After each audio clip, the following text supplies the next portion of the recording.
We talked about how King Nebuchadnezzar seems to have thought, hey, God threatened to, God gave this dream that he's going to destroy this uh, image made of silver and gold, silver, bronze, etc. Well, here I am. I'm a great king made in the image of God. I've got this knowledge of good and evil. Let's think through this for a second here.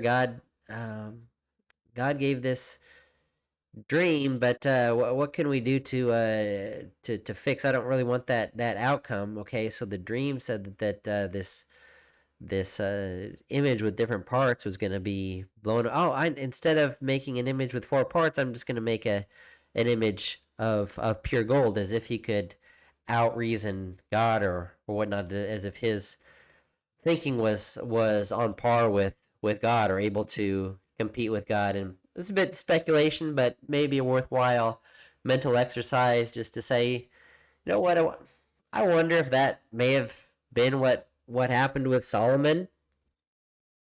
Maybe he didn't forget or ignore Deuteronomy 17. In fact, if he had his own personal copy of the Torah, and being a guy who wrote three books of the Bible himself, probably he was very familiar with the scripture. And maybe instead of ignoring or directly rebelling or just forgetting about the law of kings in Deuteronomy 17, maybe much to the contrary, maybe he, instead of giving it too little thought, maybe he gave it too much thought. You could say maybe he was, when we see him going through the seeming in First Kings 10, where it seems like he went through a checklist of violating all those things.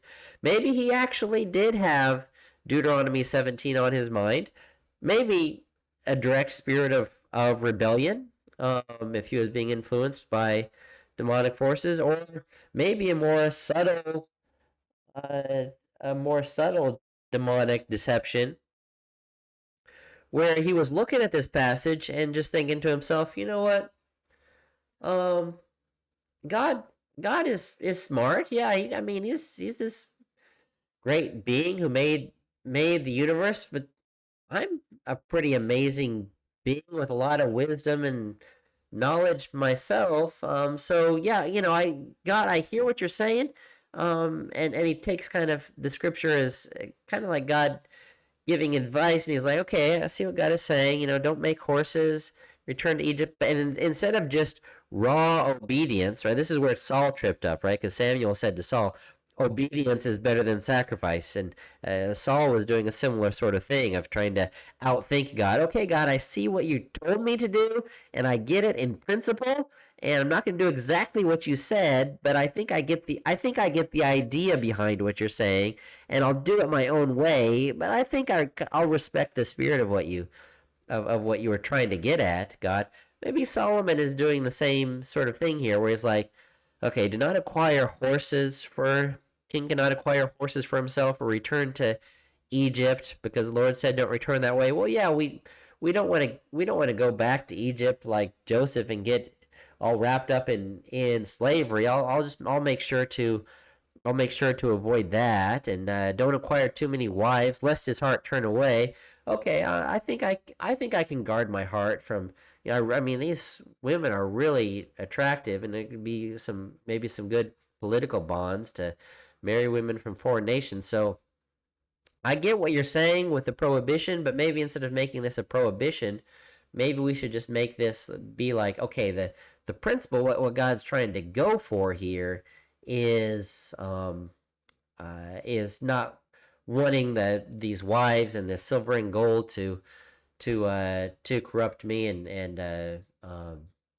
just lead me into degenerateness. So, but I think I can handle it. I got the spirit of the thing, so I'm gonna take the wives and the gold, and I'm just gonna keep in mind not to let it